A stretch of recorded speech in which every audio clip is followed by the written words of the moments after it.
आपने बिल्कुल ठीक कहा कि हामिद तो खान जो है वो वकला की चाहते नुमाइंदगी कर रहे हैं तहरीक इंसाफ की नहीं।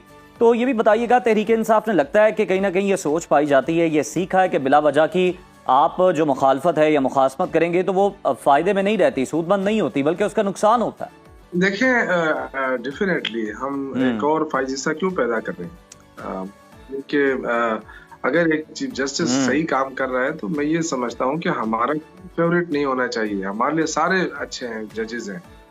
ये सुप्रीम कोर्ट के लेवल के जजेस में कहीं एक आधा बंदा ऐसा पैदा होता है जो इस तरह की हरकतें करता है, जो फाइजिसा साहब, लेकिन उसका क्या हशर क्या हुआ, वो एक दिन भी पाकिस्तान में नहीं रुका।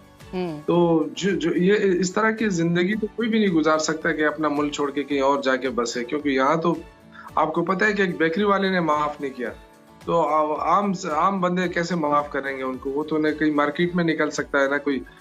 ये आज की दुनिया जो है बड़ी फास्ट चली गई है। अब मेरे ख्याल से लोग अपने आप को, अपने किरदार को, सबको सोच समझ के आगे बढ़ेंगे। बिल्कुल। तो मैंने ये कहा था कि हमें किसी पंगा लेने की जरूरत नहीं है।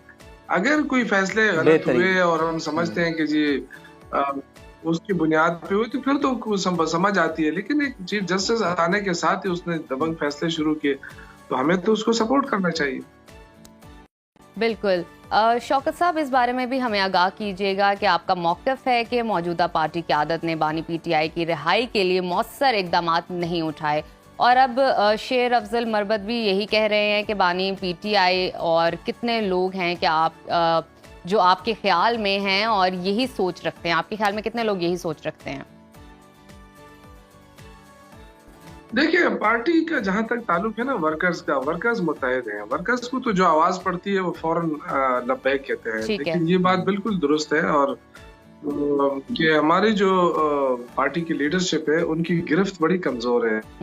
आप देखें कि भी हमने तारीखों के शुरुआत किए, उसमें पार्टी लीडरशिप बदकिस्मती से सिवाय अली अमीन गंडापुर के बाकी बहुत कम नजर आए और लीड करने नहीं पहुंचे। इस वजह से थोड़े से वो हुआ, लेकिन ये कि वर्करों में वो जज्बा वो अभी तक मौजूद है। वर्कर पीछे नहीं हटने के लिए तैयार, लेकिन इनको गाइड करने की जरूरत है। हमें तोड़ फोड़, हमें मुल्क को नुकसान पहुंचाना, ये हमारा काम नहीं है।